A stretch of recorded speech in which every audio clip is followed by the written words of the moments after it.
तो एंजियोस्पर्म के हमको इम्पोर्टेंट फीचर या क्या उसके महत्वपूर्ण लक्षण है उनके बारे में देखना है। ठीक, तो जो हमने पूरा एक सीक्वेंस देखा हुआ है प्लांट का, हमने कहाँ से शुरू किया था? एल्गी से। एल्गी, फंजाई, फिर ब्रायोफाइटा, टेरिडोफाइटा, जिम्नोस्पर्म। उसके बाद जो सबसे एडवांस ग्रुप होते हैं उनको हम क्या कहते हैं? एंजियोस्पर्म। ठीक है, तो एंजियोस्पर्म कैसे होते हैं? पुष्प और बीज धारण करने वाले उच्च वर्गीय पौधे हैं। हमको इनके अंदर क्या मिलेगा? पुष्प भी मिलेगा, बीज भी मिलेगा। जैसे जिम्नोस्पर्म में हमको क्या मिल रहा था? सिर्फ सीड मिल रहा था, बीज मिल रहा था, फूल इसमें नहीं मिल रहे थे, लेकिन यहाँ पर हमको मिलेगा और ये सबसे उच्च वर्गीय है ना। जैसे एल्गी आपका सबसे निम्न वर्गीय है, वैसे ही जो एंजियोस्पर्म है ये सबसे उच्च वर्गीय होते हैं। ठीक, उसके बाद सभी प्रकार के प्राकृतिक पर्यावरणों में पाए जाएंगे। आप जहाँ भी अभी देख सकते हैं, चाहे वो ठंडी वाला रीजन हो, गर्मी वाला रीजन हो, टेम्परेट रीजन हो, सभी जगह आपको एंजियोस्पर्मिक प्लांट जो है वो देखने को मिलेगा। एंजियोस्पर्म मतलब समझ रहे हैं? आप बाहर निकल के देखिए, जो पौधा आपको दिख रहा है या घर में गमले में जो आप पौधे लगाते हैं, सब्जियों के रूप में जो पौधे उगाते हैं, है ना, फूलों के लिए जो पौधे उगाते हैं, जितने आपको अपने आसपास नजर आते हैं सभी किसमें आते हैं? एंजियोस्पर्म में आते हैं। ठीक, तो ये सभी तरफ मिलेगा, सभी प्राकृतिक पर्यावरण में मिलेगा और इसको आप जड़, तना और पत्तियों में आसानी से विभेदित कर सकते हो। ये हम जिम्नो से पढ़ रहे हैं, टेरिडो से पढ़ रहे हैं ना। टेरिडोफाइटा से आप जो प्लांट है, टेरिडोफाइटा हो गया, जिम्नोस्पर्म हो गया, एंजियोस्पर्म हो गया, इनको आप पत्ती, तना और जड़ में विभाजित कर सकते हो। ठीक है, इनका जो पादप का है, मेन प्लांट बॉडी है, वो स्पोरोफाइटिक होता है, मतलब बीजाणुजनक होता है। ठीक, जैसे हमने अभी तक पढ़ा था ना, स्पोरोफाइट और गैमेटोफाइट, दो टर्म हम बार बार पढ़ रहे हैं, स्पोरोफाइट और गैमेटोफाइट। तो एंजियोस्पर्म में भी दोनों मिलेगा, स्पोरोफाइट भी मिलेगा, गैमेटोफाइट भी मिलेगा, पर यहाँ पर जो स्पोरोफाइट है वो सबसे ज्यादा डोमिनेंट हो गया है, डोमिनेंट। और जो गैमेटोफाइट है ये बहुत कम समय के लिए लगता है, जब उनमें गैमेट्स बनते हैं, मेल गैमेट और फीमेल गैमेट जब बनते हैं उसी समय पर बहुत कम समय के लिए गैमेटोफाइट फेज हमको देखने को मिलेगा।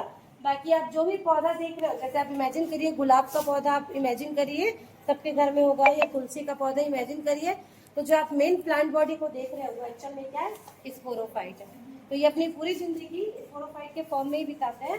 गैमेटोफाइट फॉर्म, गैमेटोफाइट फेज सिर्फ जब वो गैमेट्स बनाते हैं उसी समय बहुत कम समय के लिए होता है। ठीक, तो ये कैसा है? जो स्पोरोफाइट है ये डोमिनेंट है, स्वतंत्र है, अपना खाना खुद बना सकता है, सब चीज कर सकता है, ये कभी भी गैमेटोफाइट के ऊपर डिपेंडेंट नहीं रहेगा। ठीक है, तो ये क्या होता है? स्वयंपोषी होता है।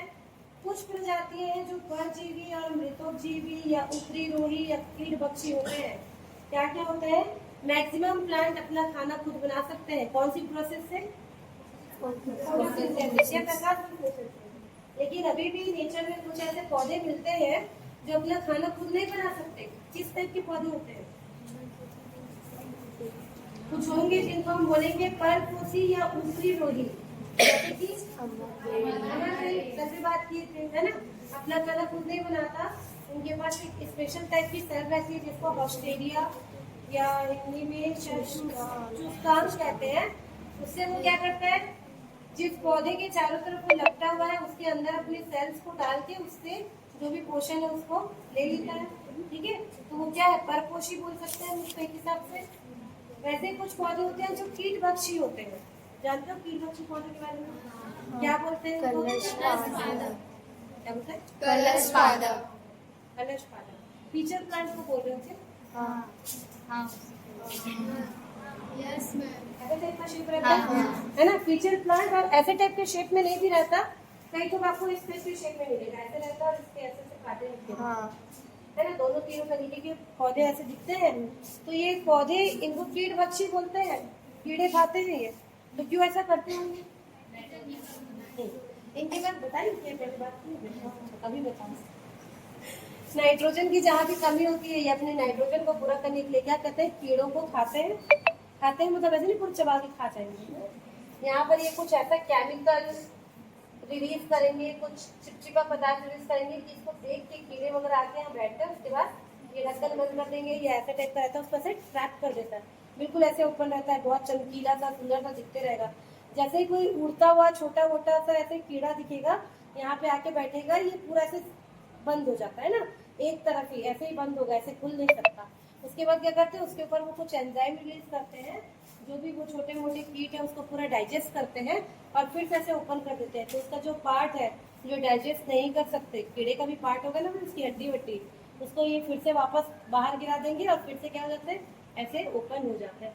तो ऐसे पौधों को हम क्या बोलते हैं, कीट भक्षी पौधे। ठीक है, तो एंजियोस्पर्म के अंदर आपको ऑटोट्रोपिक मतलब अपना खाना खुद बनाने वाले और इसके अलावा इस तरह के कीट भक्षी पौधे भी देखने को मिलेंगे। ठीक, इनके प्रजनन पुष्पों में 4 चक्रों में उपस्थित होते हैं। अब देखो इनमें, अब इसका मेन प्लांट बॉडी क्या है, स्पोरोफाइट। ठीक, हाँ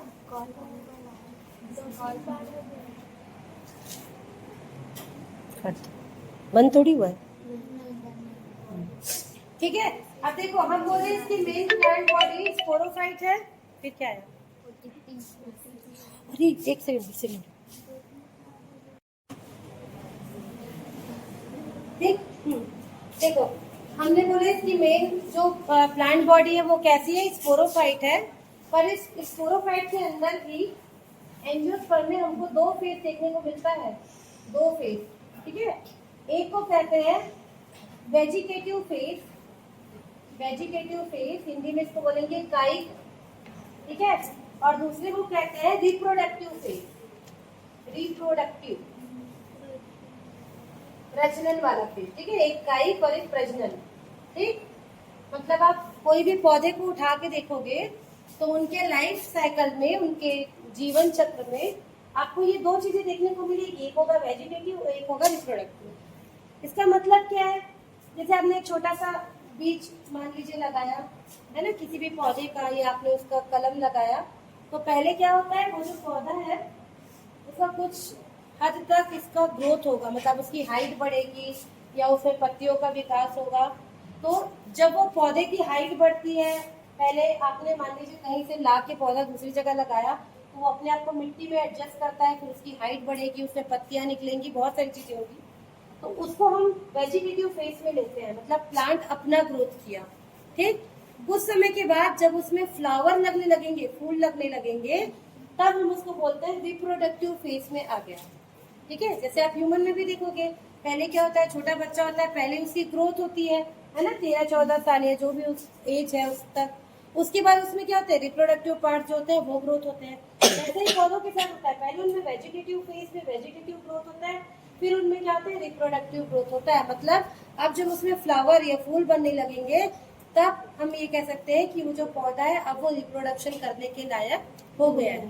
तो ये रिप्रोडक्टिव फेज के लिए जो रिप्रोडक्टिव पार्ट होता है वो क्या होता है, फ्लावर होता है ना। फ्लावर वो हमारे लिए या खुशबू फैलाने के लिए या सुंदर दिखने के लिए नहीं बनाते हैं। जो पौधे होते हैं वो फूल को किसी और चीज के लिए नहीं बनाते हैं, फ्लावर ही उनका क्या है, रिप्रोडक्टिव पार्ट है, जिसको हम 4 भाग में बांट सकते हैं। अगर आप एक फ्लावर का स्ट्रक्चर देखोगे तो उसमें आपको क्या क्या देखने को मिलेगा, क्या क्या देखने को मिलेगा। कोई फ्लावर को डिसेक्शन करके देखिए हो कभी, दियोगे कलर को, यहाँ भी करोगे।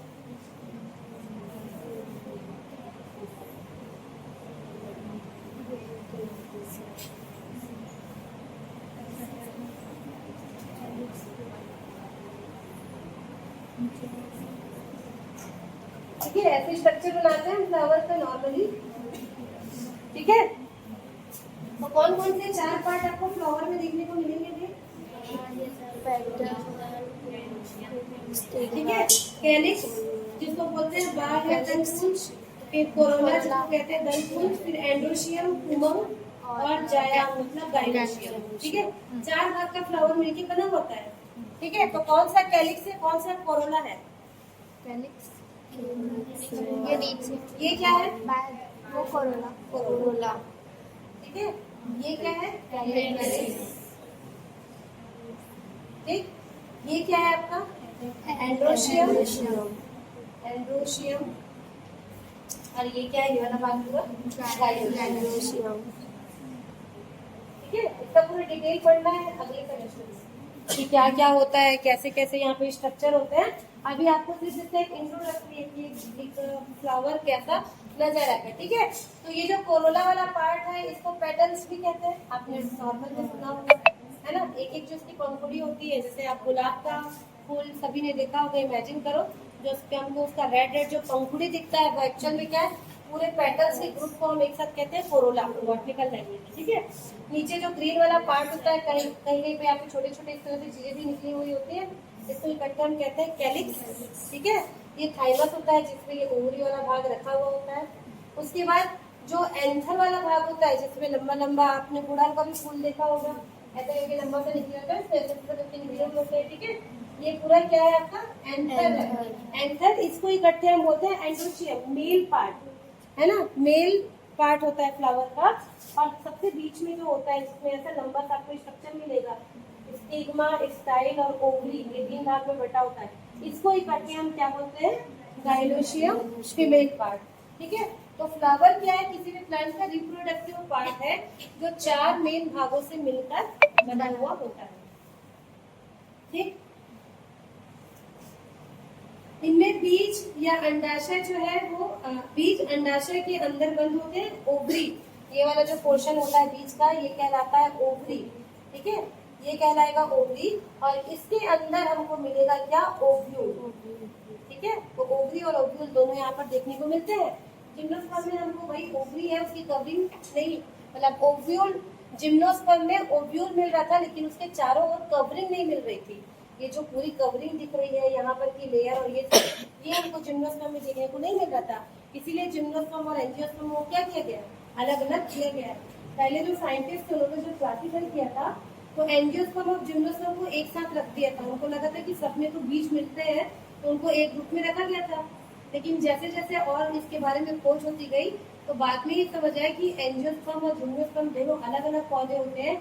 एंजियोस्पर्म वो होते हैं जिनमें ओव्यूल भी मिलेगा, ओवरी भी मिलेगी और पूरी कवरिंग भी मिलेगी। जिम्नोस्पर्म होते हैं जिनमें ओव्यूल तो मिलेगा, इसके ऊपर एक इंटीग्यूमेंट का लेयर भी मिलेगा, लेकिन उसके ऊपर की जो कवरिंग है वो नहीं मिलती है, ठीक है। तो दोनों में ये अंतर भी होता है, ठीक। उसके बाद एक फीचर है एंजियोस्पर्म में, इनमें डबल फर्टिलाइजेशन पाया जाता है। कल इसके बारे में बात की थी, क्या होता है भाई, द्विनिषेचन बोलते हैं इसको, क्या बोलते हैं, क्या होता है डबल फर्टिलाइजेशन, कल भी बताई थी, थोड़ा थोड़ा कौन बताएगा, कौन बताएगा, कल नहीं समझ आता कुछ। देखो इसी में क्या होता है, जब इनमें रिप्रोडक्शन होना होगा, इधर सुनिए, जब इनमें रिप्रोडक्शन होना होगा, ये एक फ्लावर है, ये हो सकता है उसके आसपास कोई दूसरा फ्लावर इस तरह से खिला हो, ठीक है। ये पूरा अलग चैप्टर होता है कि फ्लावर एक ही पेड़ का भी हो सकता है, अलग अलग पेड़ का भी हो सकता है, अलग अलग ढंग जो उसके ब्रांचेस है उसका भी हो सकता है।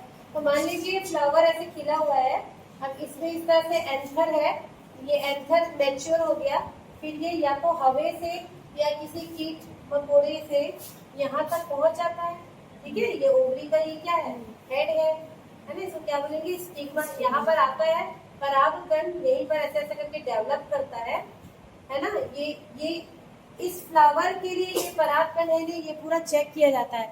ऐसा नहीं है कि कोई भी दूसरे फ्लावर का, कोई भी दूसरे फूल का परागकण यहाँ आ जाएगा और डेवलप करने लग जाएगा, ऐसा कभी नहीं होता है। ये पूरा केमिकल इंटरेक्शन होता है। कोई भी परागकण यहाँ पर आएगा तो इस ओवरी से इंटरेक्ट करेगा, ये ओवरी उसको पूछेगी तुम हमारे स्पीशीज के हो कि नहीं हो, अगर हो तो यहाँ पर डेवलप कर सकते हो, नहीं हो तो वहां से हटा दिया जाता है ना। ये पूरा केमिकल कन्वर्सेशन सबके बीच में होता है इंटरेक्शन होने के पहले। यहाँ पे पोलन ग्रेन आया, अब मान लीजिए इसी की स्पीशीज का है, सब चीज ठीक है, तो वो इस तरह से यहाँ ग्रो करता है, ग्रो करते करते ऐसे लंबा सा एक ट्यूब बनाता है, और यहाँ पर जो स्ट्रक्चर होता है इस तरह से, इसको आगे डिटेल में पढ़ेंगे हम लोग, है ना। Synergid cell, egg cell, antipodal cell और बीच में सबसे 200 मिलते हैं, इसको 8 न्यूक्लियस 7 सेल स्ट्रक्चर कहते हैं। आप लोगों ने थोड़ा थोड़ा इसके बारे में 11th-12th में पढ़ा होगा। जब ये यहाँ पर ओवरी मैच्योर हो जाती है तो इसको 8 न्यूक्लियस 7 सेल स्ट्रक्चर कहते हैं। 8 न्यूक्लियस कैसे, 1 2 3 4 5 6 7 8, 8 न्यूक्लियस है। और 7 सेल कैसे हैं, 1 2 3 4 5 6 और ये पूरा एक सेल, 7 सेल स्ट्रक्चर होता है। इस टाइम पर यहाँ से जो पोलन ग्रेन है वो ऐसा मैच्योर होता हुआ आता है, यहाँ पर से ऐसे एंट्री करता है, ये वाला जो एंड है इसको माइक्रोपाइलर एंड कहते हैं, इस एंड को चलाजल एंड कहते हैं। ठीक है, तो यहाँ से ये ऐसा पूरा जर्म ट्यूब बनाते हुए यहाँ एंटर करता है, और जब ये एंटर करता है तो इसमें दो न्यूक्लियस ऐसे आते हैं, पोलन ग्रेन के दो न्यूक्लियस आते हैं। एक न्यूक्लियस यहाँ पर जाके ये जो बीच वाला एग है उसको फर्टिलाइज करता है, उसके साथ क्या करता है, निषेचन करता है। और जो दूसरा न्यूक्लियस है वो जाकर यहाँ पर ये एंडोस्पर्म के साथ जाकर फर्टिलाइजेशन करता है। इसलिए एंजियोस्पर्म में डबल फर्टिलाइजेशन की प्रोसेस होती है, इस चीज को याद रखेंगे। ठीक है, एंजियोस्पर्म में क्या होता है, डबल फर्टिलाइजेशन होता है। पोलन ग्रेन से जो पोलन ट्यूब बनता हुआ आता है उसमें दो न्यूक्लियस होते हैं, एक न्यूक्लियस एग को फर्टिलाइज करता है, एक न्यूक्लियस जाके जो बीच में एंडोस्पोर है उनके साथ मिक्स होता है। तो इस प्रकार से दो बार मिक्सिंग होती है, इसलिए इसको डबल फर्टिलाइजेशन कहते हैं। वही हमने कल देखा था जिम्नोस्पर्म में क्या होगा, जिम्नोस्पर्म में ये सब स्ट्रक्चर नहीं है, पोलन ग्रेन सीधा यहाँ पर आता है, जिनके लिए यहाँ पर क्या है, एक पोलन चैम्बर बना हुआ है, पराग कोश, कल बताया था, याद करो। वहीं से पोलन ग्रेन डेवलप होते हैं और एक ही न्यूक्लियस बस इस एग से क्या होता है, फर्टिलाइजेशन करता है। तो जिम्नोस्पर्म में सिंगल फर्टिलाइजेशन होता है, एक ही बार होता है, एक एग, एक न्यूक्लियस मतलब मेल वाले का और एक फीमेल वाले का। किसमें, जिम्नोस्पर्म में। एंजियोस्पर्म में दो बार फर्टिलाइजेशन होता है, एक बार मेल न्यूक्लियस किससे करेगा, एग से करेगा, और दूसरा मेल न्यूक्लियस किससे करता है, एंडोस्पर्म से करता है। और इसी वजह से मैंने कल भी बताया था जिम्नोस्पर्म का ये जो बीच में भरा हुआ है ना, इसको एंडोस्पर्म कहते हैं। ये जो बीच में भरा हुआ होता है इसको एंडोस्पर्म कहते हैं। एंडोस्पर्म का काम होता है कि आगे चल के ये जो जाइगोट बनेगा उसको पोषण देना, ताकि वो अच्छे से ग्रो कर सके। तो जो आपके एंजियोस्पर्म है उनका एंडोस्पर्म, ये जो तीन ऑलरेडी यहाँ पर दो रहते हैं और एक मेल वाला आ गया, तो ये हमेशा 3 एंड होता है। एंजियोस्पर्म का एंडोस्पर्म 3 एंड होता है। वही आप अगर जिम्नोस्पर्म का देखोगे, जिम्नोस्पर्म का जो एंडोस्पर्म है वो हमेशा एड होता है, हैप्लॉइड होता है। ठीक है, इन सब चीजों के कारण ही जिम्नोस्पर्म और एंजियोस्पर्म को अलग अलग रखा गया। जब साइंटिस्ट इसके अंदर तक खोजबीन कर पाए उसके बाद उन्होंने जिम्नोस्पर्म और एंजियोस्पर्म को अलग रखना है। ठीक, तो देखो एंजियोस्पर्म में डबल फर्टिलाइजेशन हो रहा है, एंडोस्पर्म 3 एंड होता है, और फर्टिलाइजेशन के बाद एंडोस्पर्म बनता है। वही जिम्नोस्पर्म में सिंगल फर्टिलाइजेशन होगा, एंडोस्पर्म हैप्लॉइड या एन होगा, और एंडोस्पर्म फर्टिलाइजेशन के पहले ही बन जाता है। इतने पॉइंट आपको याद रखने पड़ेंगे, बुक में एक एक लाइन में ये सब लिखा है, ये मैं आपको समझा रही हूँ। इसको और आगे डिटेल में पढ़ेंगे, पूरा पढ़ना है ये, पर अभी के लिए इतना याद रखिए। ठीक, फिर डबल फर्टिलाइजेशन हो गया, यहाँ पर क्या बन गया, ये वाला जो स्ट्रक्चर है ये अब क्या बन गया, ये पहले कैसा था, ये पहले ऐसा एग था, ठीक है, ये एग था एन, इसमें आ गया मेल वाला न्यूक्लियस ऐसे आ गया इसके अंदर, अब ये हो गया डबल एन, इसको हम लिखते हैं 2n। अब ये क्या बनाएगा, एम्ब्रियो बनाएगा, भ्रूण बोलते हैं, भ्रूण बोलते हैं, एम्ब्रियो बनाएगा ये। ठीक है, फिर यही एम्ब्रियो बहुत सारे डिवीजन करता है, बहुत सारे डिवीजन करता है। आप देखोगे कभी आप पढ़ोगे या पढ़े भी होगे, ऐसे करके 4 भाग में ये टूटता है। ठीक है, एक सेल से 4 सेल बनाता है। 4 सेल जब ये बन जाते हैं उसमें 3 जो है वो डीजेनरेट हो जाते हैं, खत्म हो जाते हैं, और एक जो होता है इसी से आगे चल के पूरा क्या बनेगा, स्ट्रक्चर बनेगा। ठीक है, टेट्रास्पोरिक बोलते हैं इसको। 4 सेल बनते हैं, 4 में से 3 खत्म हो जाते हैं, एक आगे चल के डेवलप होगा, एम्ब्रियो बनाएगा, इसी में बीज बनेंगे, और इसी के ऊपर फिर क्या बनता है, फल बनता है, इसी के ऊपर फल बनता है। आप देखे हो ना भाई, कोई भी चीज खाए हो तो फल के अंदर हमको बीज मिलता है नहीं, तो फूल वाला ही जो स्ट्रक्चर है, फूल खिला रहता है, परागकण आया, अंदर फर्टिलाइजेशन हुआ, फूल बंद हुआ, मुरझा गया, वहीं पर आपका क्या बनता है, फल बनता है। ठीक, तो यही आगे चल के क्या बनाएगा, आपका एम्ब्रियो बनाएगा, बीज बनाएगा और फल बनाएगा। इसलिए एंजियोस्पर्म में फल पाए जाते हैं। ठीक है, इनका अंडाशय, इसको क्या लाइन दिया गया, देखिए, इनका मतलब एंजियोस्पर्म का जो अंडाशय है, अंडाशय मतलब जो ओवरी है, वही परिपक्व होकर क्या बनाता है, फल बनाता है। ठीक है, इनमें द्विनिषेचन के पश्चात त्रिगुणित भ्रूणकोश बनता है। अभी मैंने बताया, इसको हम क्या बोलेंगे, त्रिगुणित, है ना। फर्टिलाइजेशन के बाद क्या बनता है, त्रिगुणित, एंडोस्पर्म को बोलते हैं भ्रूणकोश। ठीक है, तो आप इसको 3N एंडोस्पर्म भी लिख सकते हो, या हिंदी में इसको बोलते हैं त्रिगुणी भ्रूणकोश या ट्रिप्लॉइड एंडोस्पर्म इनमें बनता है। ठीक, इतनी बातें हो गई फ्लावर के लिए। अब एक और बात, इनमें संवहन तंत्र पूर्ण रूप से विकसित होता है। इस लाइन का क्या मतलब होगा? संवहन तंत्र क्या होता है? जाइलम और फ्लोएम। अभी तक हमने देखा है टेरिडोफाइटा में और जिम्नोस्पर्म में कि जाइलम में कुछ सेल नहीं मिल रही थी, है ना, ट्रैकिड्स नहीं मिल रहे थे, फ्लोएम में कंपेनियन सेल वगैरह नहीं मिल रहे थे। लेकिन जैसे ही हम एंजियोस्पर्म में आते हैं, जाइलम और फ्लोएम के अंदर पाए जाने वाले चार जो सेल है वो पूरी तरह से डेवलप परिपक्व अवस्था में हमको इनके अंदर मिलते हैं। ठीक है, जाइलम के जो 4 सेल थे, parenchyma, xylem fibre, xylem tracheids, vessel, वो सब मिलेंगे। फ्लोएम में भी फ्लोएम के पैरेन्काइमा, फाइबर, कंपेनियन सेल और फ्लोएम और कंपेनियन सेल और एक सीव ट्यूब, चारों चीजें हमको मिलती है। तो आप एंजियोस्पर्म के लिए लिख सकते हैं कि एंजियोस्पर्म के अंदर संवहन तंत्र पूरी तरह से क्या हो चुका है? विकसित हो चुका है। ठीक, क्या लिखा भी है? इनके जाइलम वाहिकाओं में, इनके जाइलम में वाहिकाएं, वेसल, ट्रैकिड, जाइलम तंतु मतलब जाइलम फाइबर और जाइलम पैरेन्काइमा का बना होता है, जबकि फ्लोएम में चालिनी नालिका है मतलब सीव ट्यूब, सखी कोशिकाएं, कंपेनियन सेल, फ्लोएम तंतु, फ्लोएम फाइबर और फ्लोएम पैरेन्काइमा, चारों चीजें पाई जाती हैं। बहुत अच्छे से लिखा है। उदाहरण क्या है भाई एंजियोस्पर्म की? क्या क्या एंजियोस्पर्म हो सकते हैं?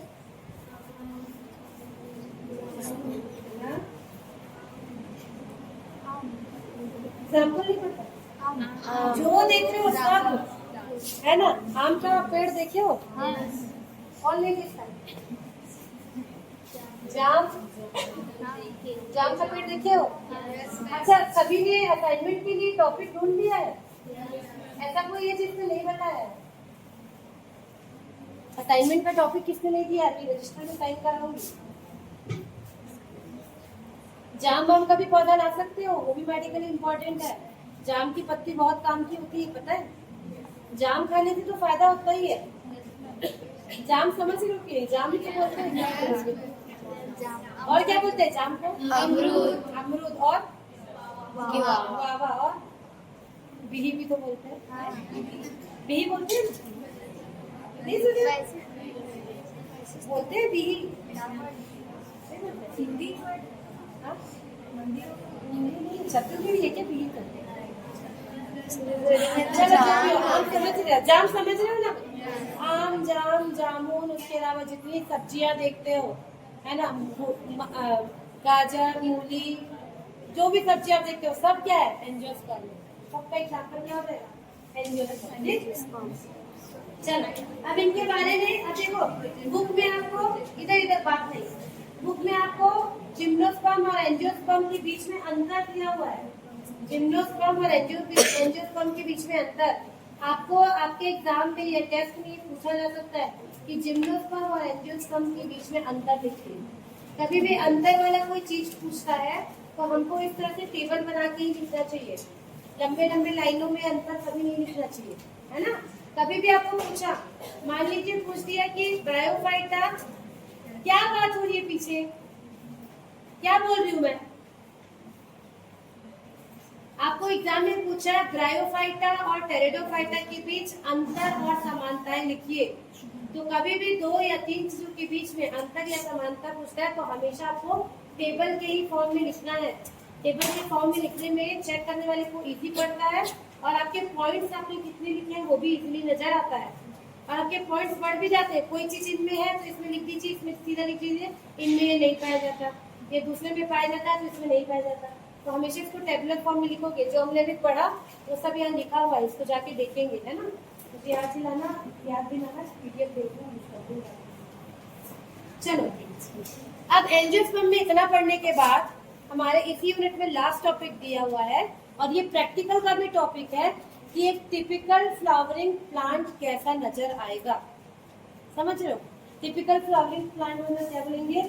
एक प्रारूपिक पुष्पीय पौधे की संरचना और कार्य क्या होगा। ये लाइन समझ आया? मतलब पौधा कैसे दिखता है अभी समझ आया?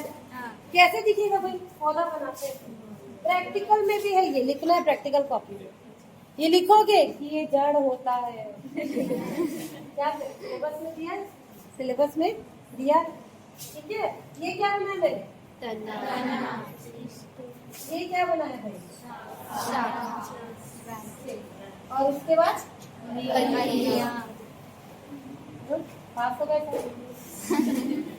फिर ये फल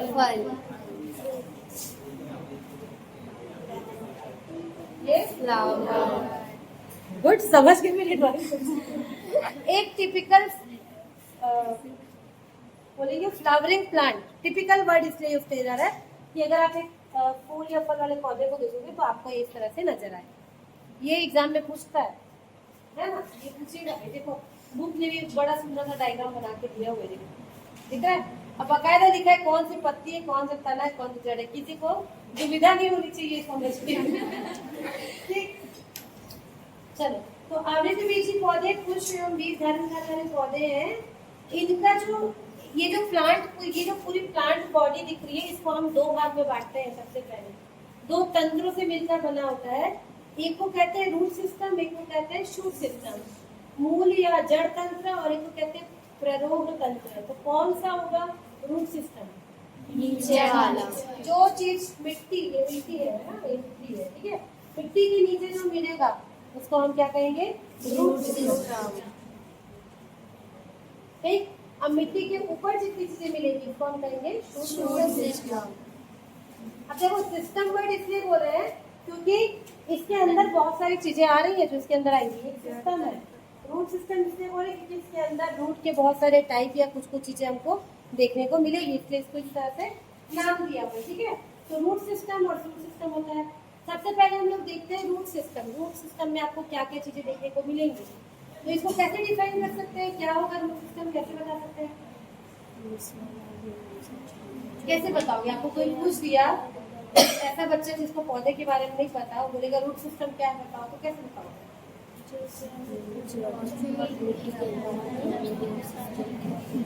जमीन के अंदर मिलता है, बस इतने को मिलता है। एब्जॉर्ब करता है, ठीक। और बर्तन ना हो, और लड़की लोग बताओगे पहली बार देख लो पौधा देखिए हो ना।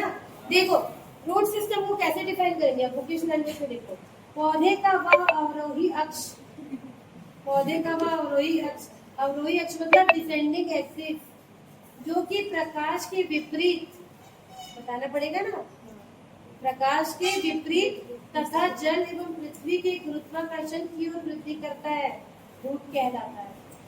ये लाइन किसी को बोलना है, बॉटनी वाले हो ना, ये ऐसे लिखना पड़ेगा। ये क्या है? निगेटिव फोटोट्रॉपिक, तना पत्ती प्रकाश की तरफ अग्रसित होती है, ये हमेशा नीचे की तरफ होती है। ये एंटी ग्रेविटेशनल है, गुरुत्वाकर्षण के अपोजिट जाता है ना। गुरुत्वाकर्षण बल क्या बोलता है? कोई भी चीज आप ऊपर भी फेंकोगे तो नीचे आती है, लेकिन पेड़ पौधा क्या होता है? ऊपर की ओर बढ़ता है। तो ये ग्रेविटेशन के एंटी चलता है, गुरुत्वाकर्षण बल के अपोजिट चलता है, ये गुरुत्वाकर्षण बल के साथ चलता है। ये सब पॉइंट लिखना पड़ेगा डेफिनेशन में, तब नंबर मिलेगा। ये जमीन के अंदर घुसा है ऐसे नंबर नहीं मिलेगा, ठीक है। तो क्या डेफिनेशन? प्रकाश के विपरीत और जल एवं पृथ्वी के गुरुत्वाकर्षण की ओर वृद्धि करता है, वो क्या कहलाता है? जड़ कहलाता है, ठीक। समांतर जड़ भ्रूण के मूलांकुर से विकसित होता है। अब देखो जब आप एक बीज को देखोगे, इसका बीज बनाया है बरबट्टी एकदम सही। किडनी शेप बोलते हैं ना भाई, किडनी भी थोड़ा थोड़ा ऐसे ही दिखता है। बरबट्टी बीजा, सेमी बीजा, झुरगा बीजा, जो बोलो ऐसे ही दिखता है ना, ठीक। तो इसमें जब भी ये बीज को जब भी आप शो करोगे, मतलब नीचे जमीन के नीचे डालोगे, और जब ये पहली बार, पहले तो सीड जो होते हैं बहुत डॉर्मेंट अवस्था में होते हैं, सुषुप्त अवस्था में होते हैं। क्यों होते हैं? मतलब क्या होता है ना, कोई भी बीज है ना, इसके ऊपर ऐसे बहुत मोटी सी कवरिंग चढ़ी होती है, बहुत मोटी सी। जैसे आप एक आध बार चबा के देखना नींबू वगैरह के बीज को, है ना, एकदम आसानी से आप नहीं कर सकते। सेब के बीज को, आम के बीज को कर सकते हो क्या? नहीं। इनके ऊपर बहुत ज्यादा कवरिंग दी हुई है, क्योंकि भाई इनको प्रोटेक्शन देना है। जमीन में ये गिर गया, आपने डाल दिया, जमीन के अंदर इनको बहुत लड़ाई करनी पड़ती है अपना जीवन शुरू करने के लिए। बहुत सारे कीड़े मकोड़े सब चीज है। अगर ये एकदम सिंपल सा स्ट्रक्चर रहेगा तो ये तो डैमेज हो जाएगा, खराब हो जाएगा। तो इनकी कवरिंग बहुत मोटी रहती है, अच्छी मतलब टाइट रहेगी। और कुछ समय ये अगर इसको प्रॉपर पानी वगैरह मिलते रहेगा तो कुछ समय के बाद यहाँ से ऐसे दो स्ट्रक्चर सबसे पहले निकलता है। ठीक है, एक को कहते हैं हम रेडिकल और एक को कहते हैं फ्यूम्यूल। ठीक है, इसी को कहते हैं क्या, मुलाम, जो इंग्लिश में बोल रहे हैं। ठीक, तो ये जो रूट सिस्टम है, प्लांट का जो रूट सिस्टम है, ये बीज के मूलांग वाले पोर्शन से क्या होता है, बनता है। ठीक है, तो इसी को यहाँ पर कहा गया है, जड़ भ्रूण के मूलांकुर से विकसित होता है और ऐसे जड़ को मूसला जड़ या टैप रूट कहते हैं, जो मैं कल बता रही थी ना। टैप रूट को हिंदी में क्या बोलते हैं, मूसला जड़। ठीक है, तथा मूलांकुर मतलब रेडिकल को छोड़कर पौधे के किसी अन्य भाग से विकसित होने वाले मूल को अपस्थानिक जड़ या एडवेंटिशियस रूट कहते हैं। जैसे आपने पुराने ब्रायोफाइटा या टेरिडोफाइटा में पढ़ा था कि उनके पास ऐसा ट्रू रूट नहीं होता है ना। इसको हम रूट नहीं बोलते, राइजॉइड बोलते हैं। वहाँ पे क्या बोलते थे, राइजॉइड बोलते थे। तो उनमें तो ऐसा बीज ही नहीं बनता, तो वो ट्रू रूट इसलिए नहीं कहलाता क्योंकि ये जो रूट है ये आपके यहाँ से मूलांकर से बनेगा, वही ट्रू रूट कहलाएगा। इसके अलावा अगर और किसी पोर्शन से जड़ बन रहा है तो उसको एडवेंटिशियस, ये क्या बोलेंगे हिंदी में, अपस्थानिक जड़ कहते हैं। ठीक है, जड़ की उपस्थिति के कारण पौधों को जमीन की सतह पर स्थिरीकरण या फिक्सेशन प्राप्त होता है तथा भूमि से जल एवं खनिज लवणों का अवशोषण होता है, जो अंततः पौधों के वायवीय भागों को मिलता है, जिससे पौधे में होने वाली उपापचयी क्रियाएं निर्बाध चलती रहती है। तो जड़ का काम क्या है, जड़ का दो काम है। पहला काम, इस पूरे पौधे को अच्छे से क्या करना, स्थिर रखना, है ना। ये तो छोटे छोटे पौधे की बात है, आप देखो कितने बड़े बड़े पेड़ होते हैं, बरगद वगैरह के एकदम मोटे मोटे से पेड़, वो भी जमीन में कैसे हैं, सीधे खड़े हुए हैं। उनकी जड़ें और मोटी मोटी होती है, कई जड़ें ऐसे करके थोड़ा ऐसे फैल के बाहर भी निकलती है, देखिए ना, मैंग्रोव एरियाज वगैरह में ये वाली जड़ें ऐसे बाहर भी निकलती है। तो जड़ जो है वो पूरी तरह से, इसका पहला काम है, जो भी वायवीय भाग मतलब जो एरियल पार्ट में मौजूद है उसको सबसे पहला काम स्थिरता देना, कि वो अच्छे से खड़ा रहे। जिसका जड़ कमजोर होगा वो जो है ऐसे ऐसे गिर सकता है। दूसरा काम क्या है, मिट्टी से खनिज लवण और पानी डालते हैं, कितने डालते हैं ना, यहाँ थोड़ी डालते हैं, डाले पे ऊपर से पानी यही डालते हैं नीचे। तो यहाँ जो भी पानी है और जो भी खनिज लवण है उसको क्या करता है, अवशोषित करके ऊपर के भाग तक पूरा ट्रांसपोर्ट करता है कौन, जड़। ठीक, अब जड़ के एक्सटर्नल स्ट्रक्चर और उसके कुछ रीजन देखते हैं, क्या क्या भाग होता है जड़ का। देखो जड़ का भी पूरा फोटो दिया है। ये जो नॉर्मल जड़ दिख रहा है ये कैसा हमको नजर आएगा, अगर आप इसको ध्यान से देखेंगे तो ऐसा टाइप का ये जड़ रहता है और इसके साइड साइड में हमको इस तरह से निकला होता है। पूरा डिटेल में पढ़ना है, ये जड़ है, ये वाला भाग, इसको बड़ा करके हम देख रहे हैं ऐसा दिखेगा। ठीक है, तो जड़ में क्या क्या पोर्शन पाया जाता है, देखिए सबसे पहला होता है जिसको कहते हैं root cap region. Root cap, जड़ के पास एक टोपी होती है जिसको कहते हैं रूट कैप।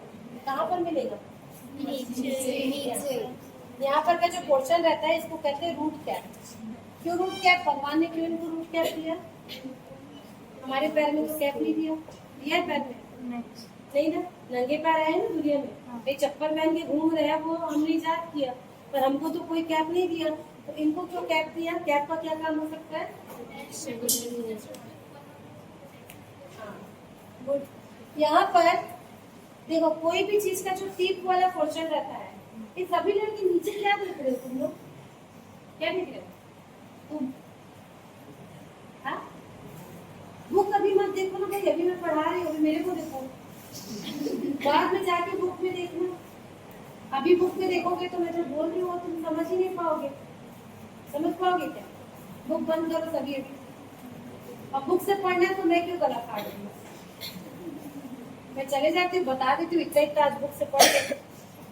हाँ ठीक है, इधर देखो, तो ये वाला जो कैप भगवान ने इनको दिया है, कोई भी पोर्शन जो ग्रो करता है, जैसे रूट का ये नीचे वाला भाग, रूट का ये नीचे वाला भाग यहीं से नीचे ग्रोथ होगा, और तने का भी जो ऊपर वाला भाग जिसको हम शूट टिप कहेंगे, ठीक है, यहाँ पर बहुत सारा मेरिस्टेमेटिक टिश्यू पाया जाता है। मेरिस्टेमेटिक टिश्यू मतलब जो बहुत तेजी से क्या करता है, ग्रो करता है, इधर हाइट बढ़ाने के लिए, इधर रूट को भी बढ़ाने के लिए। ठीक, तो यहाँ पर तो इनके ऊपर कुछ भी चीज नहीं है, पौधे के ऊपर क्या है, कुछ नहीं है, खुली जगह है, तो ये आसानी से क्या कर सकते हैं, ऊपर की ओर ग्रो कर सकते हैं, उनको कोई भी डिसएडवांटेज वहाँ पे नहीं है। लेकिन जो चीजें जमीन के अंदर है, यहाँ पर कुछ हद तक आपने मिट्टी का भी पूरा एक लेयर पड़ा है, ऐसे ओरिजिन होता है, ए बी सी करके मिट्टी को पूरा बांटते हैं उसके सतह, ठीक है। ऊपर की मिट्टी तो थोड़ी आपको नाजुक सी मिल जाएगी, लेकिन जैसे जैसे आप नीचे जाते जाएंगे पूरा कठोर होते जाता है, क्योंकि मिट्टी अल्टीमेटली क्या से बनी है, चट्टानों से ही बनी है। थोड़े दूर आप नीचे जाते जाएंगे जमीन में, तो यहाँ पे बड़े बड़े पत्थर ऐसे सब मिलेंगे। अब मान लीजिए पौधा ये बहुत अच्छे से ग्रो कर रहा है, इसका रूट अगर नीचे की तरफ ग्रो कर रहा है और यहाँ पर कोई एकदम हार्ड सा चीज आ गया और इसकी जो टिश्यू है वो डैमेज हो गई, तो ये जो पूरा पेड़ है, जो पूरा पौधा है, वो पूरा पौधा मर सकता है। अगर रूट को पावर नहीं मिला तो ये पूरा खत्म हो सकता है। तो इसी चीज से बचाने के लिए यहाँ पर एक संरचना बनी हुई है जिसको रूट कैप कहते हैं, सबसे नीचे में पाया जाता है। रूट कैप के जस्ट ऊपर यहाँ पर मेरिस्टेमेटिक जोन पाया जाता है, इसकी सुरक्षा के लिए रूट कैप यहाँ पर दिया हुआ है, ठीक है।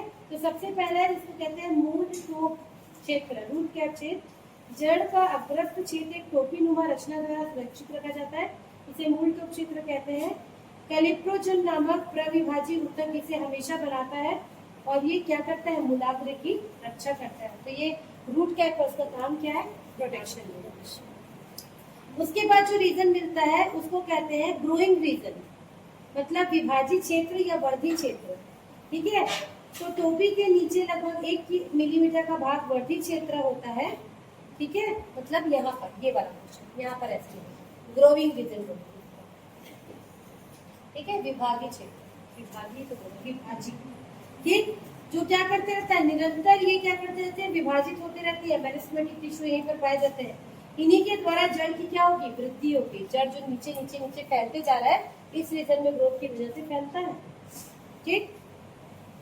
उसके बाद जो रीजन होता है उसको कहते हैं रीजन ऑफ इलोंगेशन या दीर्घीकरण क्षेत्र। तो वर्धी क्षेत्र के ऊपर 2.5 मिलीमीटर का क्षेत्र होता है, इसकी कोशिकाएं लंबाई में वृद्धि करती है। इसके ऊपर ये वाला, इसको कहते हैं इलोंगेशन, मतलब जो लंबा होते जाएगा, है ना। जितनी लंबी रूट है, मतलब यहाँ पर उसकी लंबाई बढ़ते जा रही है, ये ग्रो करता है, ये उसका कैप है। तो जो इलोंगेशन वाला रीजन है ये लंबाई में वृद्धि करती है और जड़ों की लंबाई बढ़ने में इसका योगदान होता है। किसी का आप कोई पौधा अगर उठाते हैं, उसका अगर आपको रूट बहुत लंबा नजर आ रहा है, मतलब ये वाला पोर्शन उसका बहुत एक्टिव है और उसकी जड़ें क्या हो गई है, बहुत ज्यादा लंबी लंबी हो गई है, ठीक है। फिर होता है जिसको कहते हैं रूट हेयर जोन, ये वाला जोन, इसको क्या कहेंगे, रूट हेयर जोन। जहाँ पर से ये जो आपको दिख रहे हैं क्या है, रूट के हेयर है ना, यही एक्चुअल में क्या करते हैं, पानी और खनिज लवण का अवशोषण करते हैं, ठीक है। तो इस क्षेत्र की सतह अनेक मूल रोगों से ढकी होती है, इसलिए इसे रोम युक्त सतह या इसको पिलीफेरस लेयर भी कहते हैं, ठीक है। प्रत्येक 10-15 दिन में नए मूल रोम ये उत्पन्न करते जाते हैं। उसके ऊपर का जो रीजन होगा, ये वाला पोर्शन, इसको कहेंगे परमानेंट रीजन या स्थायी क्षेत्र, ठीक है। ये सबसे प्रौढ़ पुराना भाग होता है, इसमें मूल रोम नहीं पाए जाते और जड़ों का अधिकांश भाग इसी क्षेत्र का बना होता है, ठीक है। और इनमें से ही अनेक शाखाएं निकलती हैं जो भूमि में स्थिरता प्रदान करती है। तो यहाँ से जो ऐसा निकले रहेगा लंबा, वो क्या होंगी, उसकी ब्रांचेस होंगी, किसकी, रूट्स, ठीक।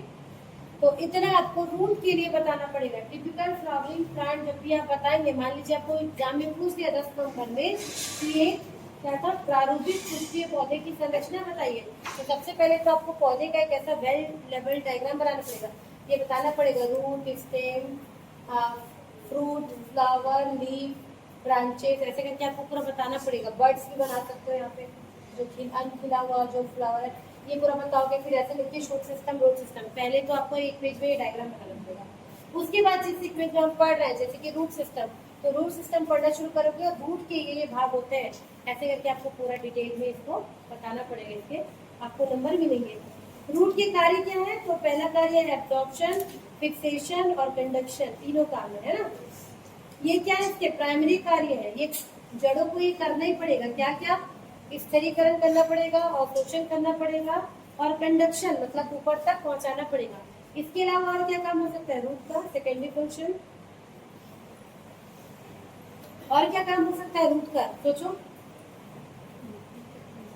कुछ रूट्स कुछ कुछ तरह से परिवर्तित हो जाते हैं, पढ़े हो क्या? जैसे कि गाजर, गाजर देखे हो कोई?